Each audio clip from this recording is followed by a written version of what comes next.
तो अलीम, आप माशाल्लाह कब दीन की तरफ आए, किस सन ईयर में? अली भाई 2014 में। 2014 में माशाल्लाह। एफएससी के बाद मैंने मेडिकल के लिए ट्राई किया, तो जिस तरह हमास ने बताया कि या तो किसी का हार्ट ब्रेक हुआ होता है या फिर कोई एक्सीडेंट हुआ होता है। सही।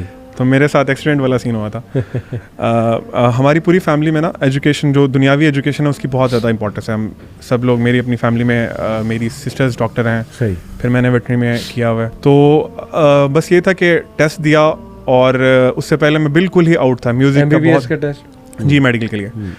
तो पहले मैं म्यूज़िक बहुत ज़्यादा सुनता था, नमाज़ें अल्लाह माफ़ करे बिल्कुल नहीं पढ़ता था। लोग कहते थे मोहल्ले वाले भी कि यार आ जाया करो, तो मैं उन्हें कहता था नहीं यार ठीक है घर ही पढ़ लूँगा, या मतलब बहाना करके चला जाता था। तो फिर जब ये मेरा एडमिशन 0.2% से नहीं हुआ। अच्छा। और वो बड़ा शौक था मेरे लिए, क्योंकि मैं उससे पहले उसी साल मेरिट ना बहुत हाई परसेंटेज जंप किया था। That was the first time in history. तो हम जब MCAT हो गया मेरा, तो मैं I was very much enjoying watching movies के यार ठीक है अब तो मेरा एडमिशन हो गया, क्योंकि मेरी परसेंटेज ज़्यादा थी। सही। जो एग्रीगेट निकला था ना ऑफिशियल रिजल्ट से पहले, वो ज़्यादा था। जब रिजल्ट आया 2 माह बाद, तो पता चला कि ये सिचुएशन है, मैं बिल्कुल एक ब्रिंक पे हूँ। तो फाइनल रिजल्ट के बाद पता चला कि मेरा एडमिशन नहीं हो रहा, और 0.2 से नहीं हो रहा, विच मीन्स कि अगर मेरा एक MCQ और ठीक हो जाता तो मैं मेडिकल कॉलेज में होता। अच्छा, इस चीज़ ने ना बहुत ज़्यादा मुझे ब्रेक किया, बहुत ज़्यादा ब्रेक किया, यहाँ तक कि मैं थोड़ा सा सुसाइडल भी हो गया। अच्छा। और मैंने पर्पस ऑफ एग्जिस्टेंस को क्वेश्चन करना शुरू कर दिया कि अगर ये नहीं है तो फिर क्या फ़ायदा, मतलब अब क्या करें ज़िंदगी में जब यही नहीं मिला ही नहीं, जो इतनी एफर्ट की, और अल्लाह चाहता तो मेरा क्यों एक MCQ से रह जाता, मैं हो जाता। वो इस तरह के सवाल आना शुरू हुए। तो मीनवाइल ना मुझे महल्ले में दोस्त था, उसने दावत दी कि आप ना नमाज़ पढ़ने आया करो। तो जब बंदा डिप्रेस होता है ना, तो उसको कोई ना कोई तो वे आउट चाहिए होता है वहाँ से निकलने के लिए। मैं चला गया, मैंने जुम्मे पे जाना शुरू किया। नमाज़ें रेगुलर नहीं थी, जुम्मे पे जाना शुरू किया। सही।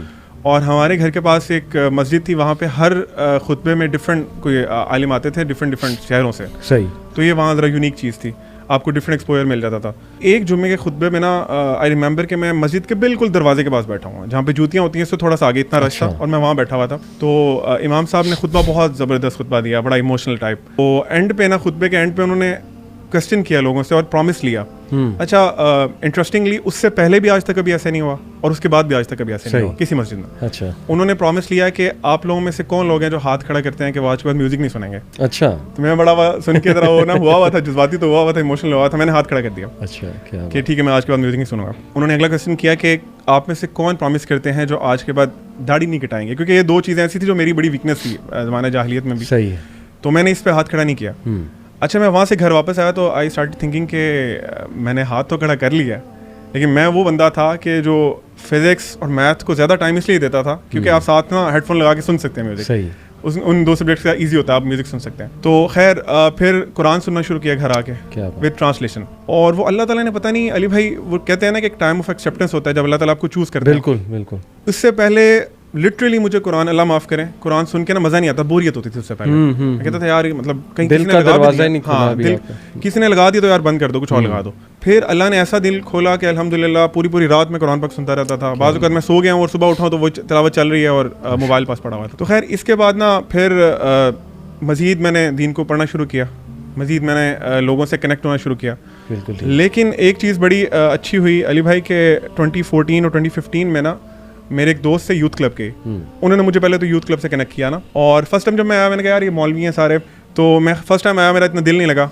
लेकिन बाद में जाके 2-3 दफ़ा जब मुझे वो लेके आया तो मैंने देखा कि यहाँ पे मुझे नॉलेज भी मिला और अच्छी कंपनी भी मिली। और मैं इतनी ज़िंदगी के तजर्बे के बाद अब ये समझता हूँ कि नॉलेज, राइट नॉलेज और अच्छी कंपनी, मैच्योर लोगों की कंपनी जिसमें उलमा भी हैं on the top of the list, और उसके बाद अच्छे दोस्त, लाइक माइंडेड दोस्त, ये बहुत इंपॉर्टेंट है। उससे पर्सपेक्टिव बनता है और आप इन स्टेजेस से जिसमें आपको गुस्सा भी आता है, आप फ्री होते हैं और सारा कुछ, वो आपको ना कोप करने का तरीका मिलता है। आपको कोई बताता है। मैं इवन लिटरली मैं घर पेरेंट्स पे कहता था कि जी आप तो मुझे गलत कहते हैं, मैंने दाढ़ी रखी है तो दाढ़ी तो आप लोग गलत कर रहे हैं, मैं ठीक हूँ। लिटरली ऐसे ही कहता था, ऊंची आवाज में बंदा ऊंची आवाज कुछ कह जाता है। और वो जिस तरह हमास ने बताया ना, जस्टिफिकेशन मिल जाती है आपको, सेल्फ जस्टिफिकेशन मिलती है कि यार आप तो हक पे हो, मतलब ये लोग बातिल पे, आप हक पे हो, आप जो कह रहे हो ठीक है। तो इस तरह की काफ़ी फीलिंग्स थी। तकरीबन 1-1.5 साल ऐसा रहा। लेकिन जैसे जैसे नॉलेज आता गया ना और अच्छी कंपनी के साथ मैं रहा, तो अल्लाह का बड़ा शुक्र है, बहुत शुक्र है कि ये स्टेजेस ना बहुत शॉर्ट लिव्ड थी।